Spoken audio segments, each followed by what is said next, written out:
এই যে ছোট্ট মাকড়সাটাকে দেখছেন, এটুকু মাকড়সা কিভাবে পুরো পৃথিবীর উপরে কবজা করে নেবার চেষ্টা করেছিল সেটা নিয়েই আজকের এই গল্প।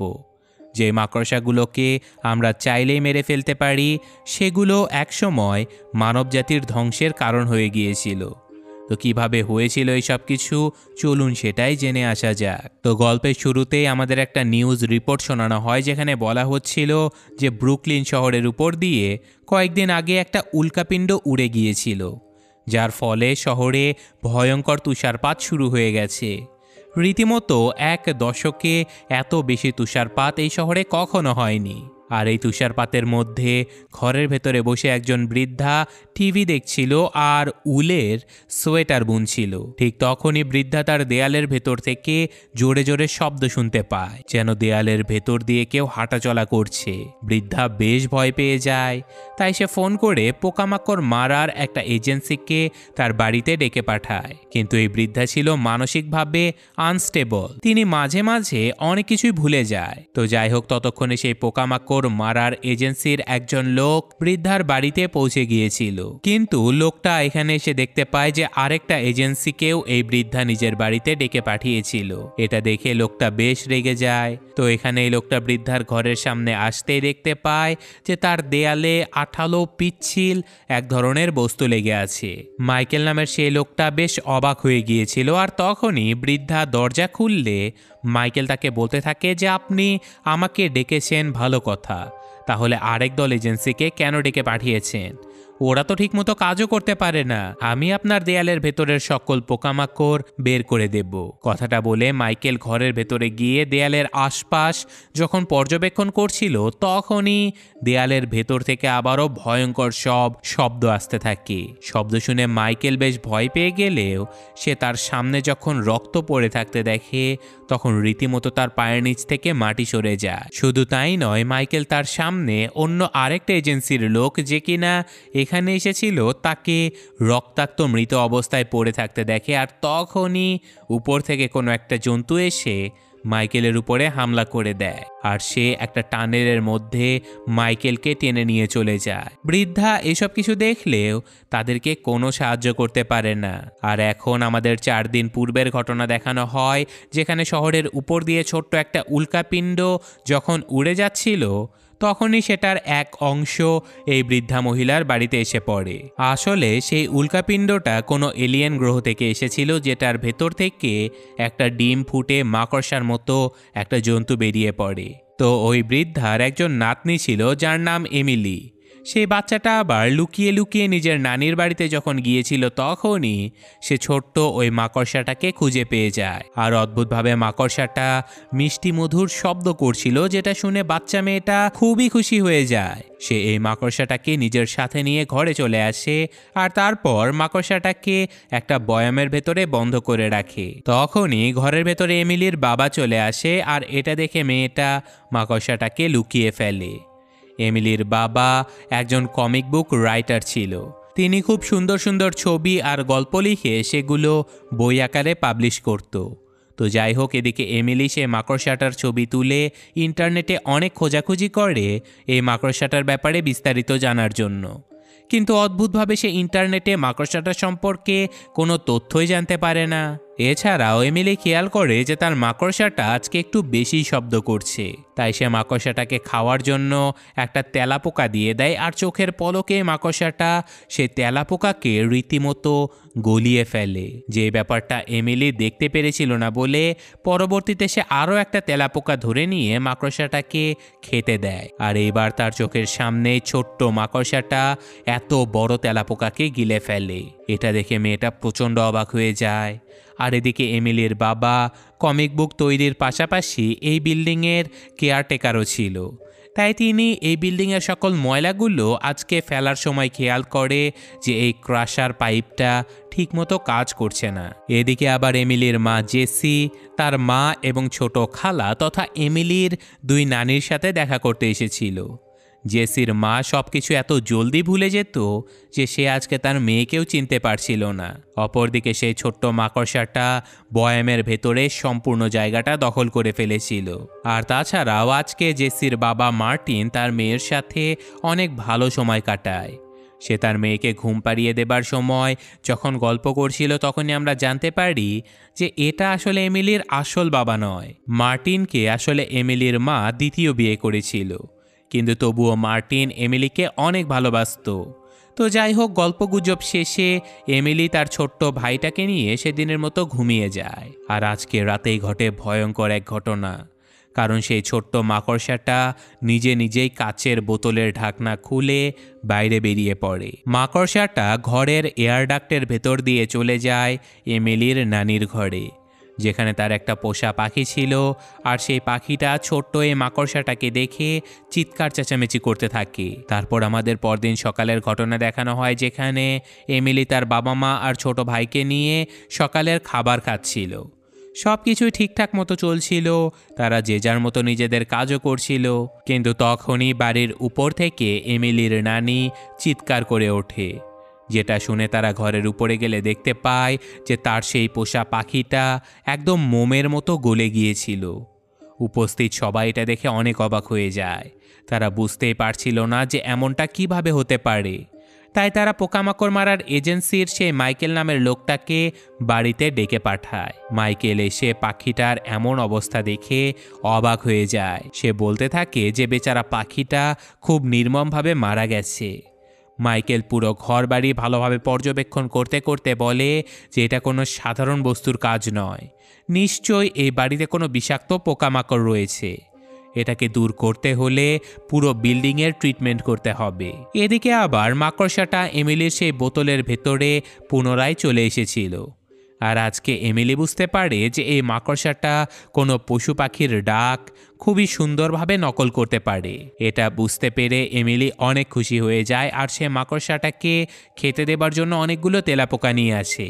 আর তখনই টেবিলের উপরে থাকা একটা ন্যাপথলি মাকড়সাটার কাছে আসার সাথে সাথে বয়ামের ভেতরে থাকা মাকড়সাটা চিৎকার চেঁচামেচি করতে থাকে, যেটা শুনে এমিলি বুঝে যায় যে ন্যাপথলি হয়তো এই জন্তুটা সহ্য করতে পারে না। তো যাই হোক, এদিকে আবার মাইকেল এই পুরো বিল্ডিংটা ডিটক্স করার কাজে লেগে পড়েছিল। আর সে এই বিল্ডিংয়ে থাকা মার্কো নামের একজন লোকের ঘরের ভেতরে গেলে দেখতে পায় যে সে তার ঘরে বিভিন্ন রকমের মাছ, জীবজন্তু এইসব কিছু নিয়ে রিসার্চ করছিল। সেই জন্তুগুলোর মাধ্যমে ডায়াবেটিক রোগের কোনো একটা নিরাময় তৈরি করার চেষ্টা করছিল। তো যাই হোক, মাইকেল তার ঘরে স্প্রে করা শেষ করে যখন এমিলির ঘরে চলে আসে, তখন এমিলি তাকে বলে যে আমার ঘরে কোনো কিছুই স্প্রে করার দরকার নেই, কারণ এতে আমার পোষা মাকড়সাটার অসুবিধা হতে পারে। কথাটা শুনে মাইকেল তো বেশ অবাক হয়ে যায়। সে তাকে বলে যে দেখো, মাকড়সা কখনোই পোষ মানে না, তুমি কুকুর, বিড়াল এইসব কিছু পুষতে পারো। কিন্তু এমিলি বলে যে একদম না, আমি আমার মাকড়সাটাকে অনেক ভালোবাসি, আর আমি ওকে স্টিং নামে ডাকি। এইসব কথা শুনে মাইকেল ভেবেছিল যে এমিলি হয়তো পাগল হয়ে গেছে, তাই সে মাকড়সাটাকে এক নজর দেখে এই ঘর থেকে বাইরে চলে যায়।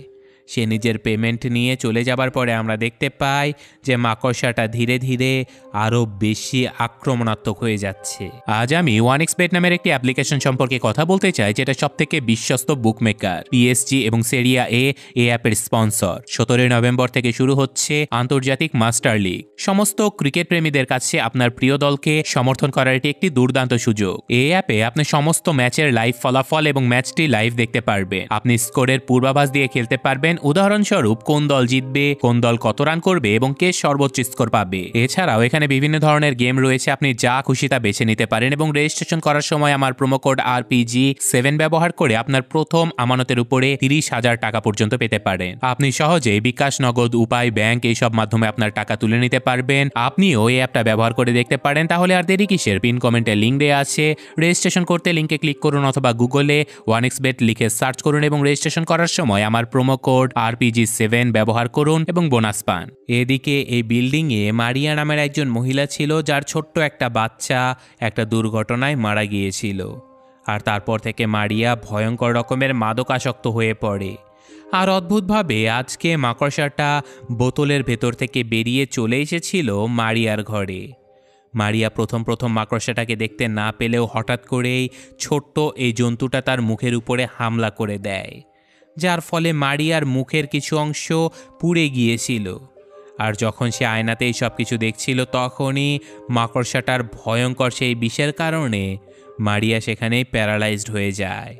আর এই সুযোগে মাকড়সাটা ধীরে ধীরে মারিয়ার মুখের ভেতর দিয়ে তার পেটে চলে যায় আর জ্যান্ত মারিয়ার শরীরের মাংস ভেতর থেকে খেয়ে ফেলতে থাকে। এদিকে পরদিন এমিলি খেয়াল করে যে তার মাকড়সাটা হঠাৎ করে বেশ খানিকটা বড় হয়ে গেছে। তো যাই হোক, এই কারণে এমিলি তার ছোট্ট মাকড়সাটার খাবারের ব্যবস্থা করতে মার্কো নামের সেই লোকটার ঘরে চলে যায়, কারণ মার্কোর কাছে অনেক রকমের মাছের অ্যাকুরিয়াম ছিল।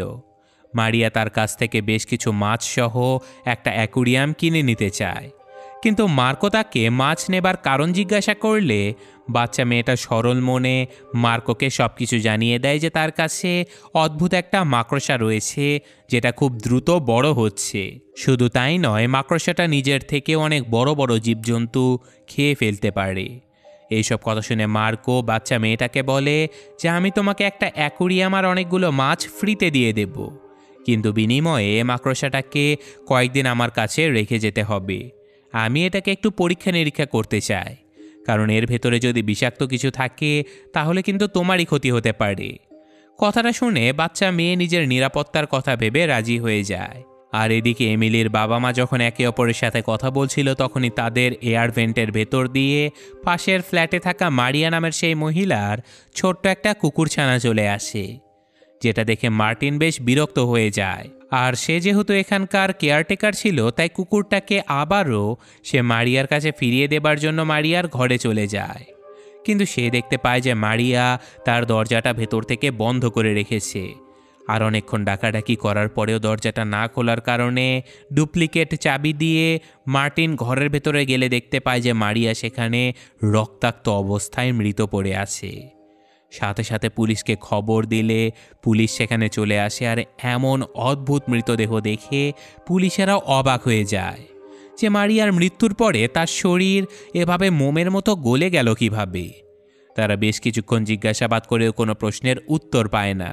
তো যাই হোক, পুলিশেরা সেখান থেকে চলে গেলে মার্কো এমিলির বাবাকে ডেকে পাঠায় আর তাকে সব কিছু খুলে বলে দেয় যে তোমার মেয়ে একটা ভয়ঙ্কর প্রজাতির মাকড়সাটাকে পোষ মানিয়েছে। আমি জীবজন্তু নিয়ে এত রিসার্চ করি কিন্তু কোনো দিন এমন কোনো মাকড়সা দেখিনি। এই মাকড়সাটার কোনো প্রজাতি আজ পর্যন্ত পৃথিবীতে আবিষ্কৃতই হয়নি। এটাকে ঘরে রাখা একদমই ঠিক হচ্ছে না। এটাকে পরীক্ষা নিরীক্ষার জন্য প্রাণী সম্পদ অধিদপ্তরের কাছে দিয়ে দেওয়া উচিত। তো কথাগুলো শুনে এমিলির বাবা তার বাচ্চা মেয়েটাকে অনেক কথা শোনায়, কারণ এমন একটা বিষাক্ত বস্তুকে সে কিভাবে নিজের ঘরে রেখেছিল তাও তাদেরকে কিচ্ছু না বলে। তারা সিদ্ধান্ত নেয় যে মাকড়সাটাকে হেলথ ডিপার্টমেন্টের কাছে হ্যান্ড ওভার করে দেবে। যে কথাটা শুনে মেয়েটা প্রচণ্ড রেগে গিয়ে মার্কোর সাথে দেখা করতে চলে যায়, কিন্তু মার্কো এবার আর দরজা খোলে না। সে বরং নিজের পরীক্ষা নিরীক্ষার জন্য মাকড়সাটাকে একের পর এক বড় বড় পাখি, মাছ এইসব কিছু খেতে দিচ্ছিল, যার ফলে খুবই তাড়াতাড়ি মাকড়সাটা অনেক বড় হয়ে যায়। এদিকে আজকে মার্টিন যখন আবারও বিল্ডিংয়ের দেখভাল করছিল তখন সে এই ক্রাশার পাইপটা আবারও নষ্ট দেখে প্রচণ্ড রেগে যায়। সে পাইপের উপরে জোরে জোরে আঘাত করতে থাকে, আর তখনই সেটা এমিলির নানির ছোট বোন দেখে ফেলে, যে ব্যাপারটা নিয়ে তাদের মধ্যে বেশ খানিকটা কথা কাটাকাটিও হয়ে যায়। আর এরপর এই মহিলাটা নিজের ঘরে গিয়ে দেখতে পায় যে তার বিড়ালটা কোথায় যেন চলে গেছে। সে সব জায়গাতে খোঁজাখুঁজি করেও বিড়ালটাকে না পেয়ে এয়ার ডাক্টের ভেতর থেকে বিড়ালের শব্দ শুনতে পায়। তাই তিনি একটা লাইট নিয়ে এয়ার ডাক্টের ভেতরটা দেখতে গেলে অতর্কিতে তার উপরে সেই বিশাল মাকড়সাটা হামলা করে তাকে নিজের জালে ফাঁসিয়ে নেয়। এদিকে মার্টিন সেই মহিলার গালমন্দ শুনে প্রচণ্ড রেগেছিল। সে নিজের ঘরে এসে দেখতে পায় যে তার ঘরের টিভিটাও ঠিকমতো চলছে না। যখন সে টিভিটা ঠিক করার চেষ্টা করছিল তখনই নিজের মেজাজ হারিয়ে সে টিভিটাই ভেঙে ফেলে। এমন অবস্থা দেখে এমিলির মা এমিলিকে তার ছোট ভাইকে নিয়ে পাশের ঘরে চলে যেতে বলে। আর সে যখন এমিলির বাবার সাথে এইসব ব্যাপার নিয়ে ঝগড়াঝাটি করছিল তখনই সেই বিশাল মাকড়সাটা এসে এমিলির বাবার উপরে হামলা করে দেয়। মুহূর্তের মধ্যে মাকড়সাটা এমিলির বাবা এবং মা দুজনকেই প্যারালাইজড করে ফেলে। এত কিছু হয়ে গেলেও এমিলি পাশের ঘরে থাকা সত্ত্বেও কিছুই শুনতে পায় না, কারণ সে হেডফোন লাগিয়ে গেম খেলা শুরু করেছিল। এদিকে মাকড়সাটা ধীরে ধীরে এমিলির বাবা এবং মাকে এয়ার ডাক্টের ভেতরে টেনে নিয়ে যায়। আর একদম শেষ মুহূর্তে এমিলি খেয়াল করে যে তার বাবা মা কেউ ঘরে নেই। সে মেঝেতে কিছুটা রক্ত পড়ে থাকতে দেখে বুঝে যায় যে নিশ্চয়ই রহস্যজনক কিছু একটা ঘটে গেছে। আর তখন এয়ার ডাক্টের ভেতর থেকে সেই মাকড়সাটার আওয়াজ শুনে এমিলি প্রচণ্ড ভয়ে এয়ার ডাক্ট বন্ধ করে দেয়। কিন্তু তবুও ঘরের ভেতরে চিৎকার চেঁচামেচি করে সে তার বাবা মাকে ডাকতে থাকে। আর এক পর্যায়ে ডাক্টের ভেতর থেকে সে তার বাবা মায়ের কণ্ঠ শুনেই সিদ্ধান্ত নেয় যে যেভাবেই হোক তার বাবা মাকে বাঁচাতে হবে। তখন তার মনে পড়ে যায় যে ন্যাপথলি দেখে সেই মাকড়সাটা প্রচণ্ড ভয় পেত। তাই সে তার কাছে থাকা একটা ন্যাপথলি গুঁড়ো করে সেটা পানিতে মিশিয়ে একটা ওয়াটার গানের ভেতরে তুলে নেয়। আর তারপর সে চারিদিকে ন্যাপথলির পানি স্প্রে করতে করতে এয়ার ডাক্টের ভেতরে চলে যায়। সেখানে প্রথমে সে তার নানির বোনের সেই বিড়ালটাকে রক্তাক্ত অবস্থায় মাকড়সার জালে আটক দেখতে পায়। এটা দেখে এমিলি প্রচণ্ড ভয়ে সাহায্যের জন্য মার্কো নামের সেই লোকটার কাছে চলে যায়। কিন্তু সে দেখতে পায় যে এই ঘরের সব কিছু তছনছ হয়ে রয়েছে। শুধু তাই নয়, মার্কোকে মাকড়সাটা মেরে দেয়ালের সাথে আটকে রেখেছিল। এমিলি বুঝে যায় যে যা করতে হবে তাকে একাই করতে হবে। তাই সে তার নানির ঘরে গিয়ে যতগুলো ন্যাপথলি ছিল তার সবগুলো গুঁড়ো করে পানিতে মিশিয়ে নিজের কাছে রেখে দেয়। আর তারপর সে তার নানিকে বলে যে আমি যত দ্রুত পারবো সাহায্য নিয়ে আসার চেষ্টা করব, আর তুমি সুযোগ পেলেই পুলিশকে ফোন করে দিও। কথাগুলো বলে এমিলি নিজের গায়ে এক বোতল ন্যাপথলির পানি ঢেলে দেয়। আর তারপর সে সাহস করে এয়ার ডাক্টের ভেতর দিয়ে তার বাবার কাছে পৌঁছেও যায়। আর ততক্ষণে তার বাবার প্যারালাইজড অবস্থা কিছুটা কমে গিয়েছিল। আর তাছাড়াও সাহায্যের জন্য এমিলির নানি পুলিশকে ফোন না করে মাইকেল নামের সেই লোকটাকে ফোন করে, যাকে আমরা সিনেমার শুরুতে দেখেছিলাম। আর এদিকে এমিলি তার বাবাকে বাঁচানোর জন্য তার গায়ে ন্যাপথলির পানি ঢেলে দিতেই মাকড়সার সকল জাল গলে গিয়ে বাবা মেয়ে দুজনেই নিচে পড়ে যায়। আর তখনই সেই ভয়ঙ্কর বিশাল মাকড়সাটা এমিলিকে ধরার জন্য তার উপরে এসে পড়ে। এমিলি এমন ভয়ঙ্কর জন্তুকে দেখে প্রচণ্ড ভয় পেয়ে যায়, কিন্তু তার বাবা পেছন থেকে এক বোতল ন্যাপথলির পানি দ্রুত সেই মাকড়সাটার উপরে ছুঁড়ে মারতেই মাকড়সাটা সেখান থেকে পালিয়ে চলে যায়। তারা বুঝতে পারে যে এই পানি মাকড়সাটার উপরে অ্যাসিডের মতো কাজ করে। এইসব কিছু দেখে এমিলি কান্না করতে করতে তার বাবার কাছে ক্ষমা চাইতে থাকে। সে বারবার বলে যে আমার জন্য এইসব কিছু হয়েছে বাবা। কিন্তু তার বাবা বলে যে না মা, তোমার কোনো ভুল নেই, আমরা সব কিছু ঠিক করে দেব। এসব কথা বলতে না বলতেই সেই ডাক্টের ভেতর দিয়ে মাইকেল সোজা এসে নিচে পড়ে যায়। আর মাইকেলের সাথে কি ঘটেছিল সেটা তো আমরা সিনেমার শুরুতেই দেখেছিলাম। তো মাইকেল প্রচণ্ড উত্তেজিত হয়ে যায়, কিন্তু এমিলি তাকে সব কিছু বুঝিয়ে বলে যে এটা একটা ভয়ঙ্কর জন্তু, যাকে মারতে হলে ন্যাপথলির পানি দরকার। কিন্তু মাইকেল তাদের কোনো কথাই শোনে না, কারণ সে অনেক উত্তেজিত আর ভীত ছিল। তাই সে নিজের কাছে থাকা একটা বন্দুকের মতো অস্ত্র বের করে প্রস্তুত হয়ে যায় মাকড়সাটাকে মারার জন্য। আর তখনই মাকড়সাটা মাইকেলের সামনে চলে আসে, আর সে এলোপাথারি ফায়ার করে মাকড়সাটাকে মারার জন্য। যদিও গুলির আঘাতে মাকড়সাটার কিছু নীল রক্ত বেরিয়ে যায়, কিন্তু গুলির আঘাতে আশেপাশের এয়ার ডাক্ট এবং ওয়াটার পাইপলাইনগুলো ফেটে যাবার কারণে সেখানে পানি পড়তে থাকে, যার ফলে এমিলি এবং তার বাবার গায়ে থাকা ন্যাপথলির পানি ধুয়ে যাচ্ছিল। তারা বুঝে যায় যে ন্যাপথলির পানি ধুয়ে গেলে মাকড়সাটা খুব সহজেই তাদের উপরে হামলা করতে পারবে। কিন্তু তারা কিছু করার আগে অতর্কিতে এসে মাকড়সাটা মাইকেলের উপরে হামলা করে তাকে টেনে নিয়ে চলে যায়। তবে সৌভাগ্যবশত তারা এখানে এমিলির মা এবং তার ছোট ভাইকে খুঁজে পেয়ে যায়। তারা বাকি ন্যাপথলির পানি সবটুকু দিয়ে তার মা আর ভাইকে উদ্ধার করে নেয়। কিন্তু তখনই সেই মাকড়সাটা তাদেরকে মারার জন্য সেখানে চলে আসে, আর পুরো পরিবার প্রাণ বাঁচানোর জন্য সেই ক্রাশার পাইপের ভেতরে ঢুকে পড়ে। তারা প্ল্যান করেছিল যে মাকড়সাটা যখনই তাদের কাছাকাছি চলে আসবে তখনই সুইচ প্রেস করে তারা সেই ক্রাশারের মাধ্যমে চাপ দিয়ে মাকড়সাটাকে মেরে ফেলবে। কিন্তু দুর্ভাগ্যবশত যেমনটা আমরা আগে দেখেছিলাম যে এই ক্রাশার ঠিকমতো কাজই করছিল না, যার ফলে ধীরে ধীরে মাকড়সাটা তাদের দিকে এগিয়ে আসতে থাকে। আর এই সব কিছু দেখে মার্টিন নিজের পরিবারকে বাঁচানোর জন্য এই ক্রাশারের সুইচের বৈদ্যুতিক লাইন নিজের শরীরের ভেতর দিয়ে হলেও ডিরেক্ট করে দেবার সিদ্ধান্ত নেয়। আর সে এমনটাই করে, যার ফলে প্রচণ্ড বৈদ্যুতিক শকে মার্টিন সেখানে অজ্ঞান হয়ে পড়ে, আর সাথে সাথে ক্রাশার নিচে নেমে এসে মাকড়সাটাকে সেখানেই পিষে মেরে ফেলে। আর ফাইনালি পুরো পরিবার মিলে চেষ্টা করে মার্টিনের জ্ঞান ফিরিয়ে নিয়ে আসে। আর তারা যখন ভেবেছিল সব কিছু ঠিক হয়ে গেছে, তখনই আমরা দেখতে পাই যে বড় মাকড়সাটা অলরেডি শত শত ডিম পেড়ে রেখেছে, যার ভেতর থেকে আরও শত শত এলিয়ান মাকড়সা বেরিয়ে আসছে। আর এই ঘটনার সাথে সাথে আজকের এই গল্পটা শেষ হয়ে যায়। তো আমি আজকের মতো বিদায় নিচ্ছি। আল্লাহ হাফেজ।